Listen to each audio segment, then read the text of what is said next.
Gjatë kësaj jave pati një moment që për hir të vërtetës fillimisht ishte rrënqethës për shkak se flakët që përfshin një pallat në Tiranë u duk se mund të kërcënonin seriozisht jetët e banorëve. Por për fat mirë dhe fal përpjekjes dhe punës realisht profesionale por me gjitha heroike të forcave të zjarfikësve, gjithçka kaloi pa asnjë jetë të humbur dhe pa plagë të rënda. Në ndërkohë që çka mbeti pas asaj zjarri ishte shkrumbimi i asaj godine, për të cilën u vum menjëherë në lëvizje, dhe gjëja e parë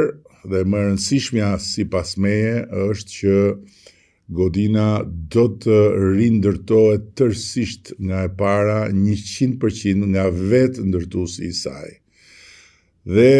nga ana tjetër, angazhimi për të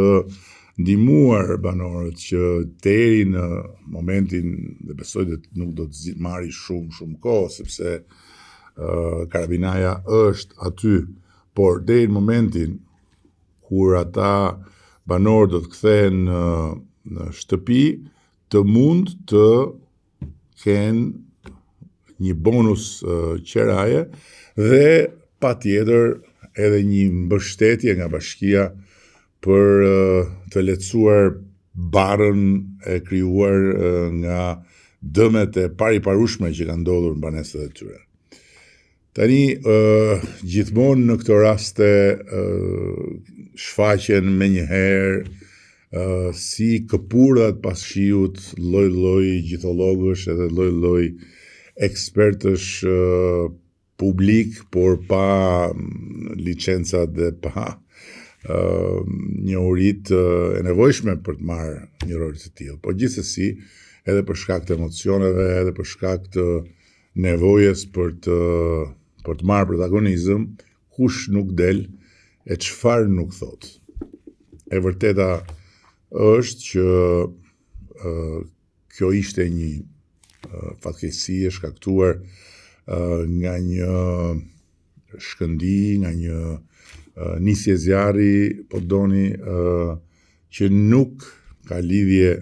në vetvete me ndërtimin. Por nga ana tjetër, kjo është një arsye për të parë dhe për të kuptuar ashtu siç duhet edhe çka lidhet me cilësinë edhe me materialet e ndërtimit, edhe pse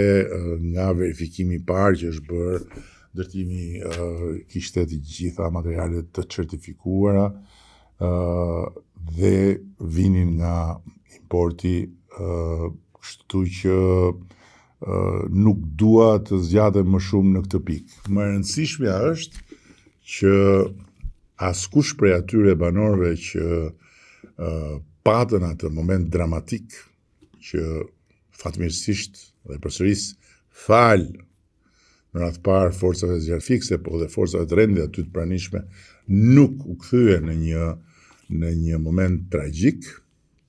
nuk do të lihet vetëm dhe nuk do të lihet në fatin e vet përballë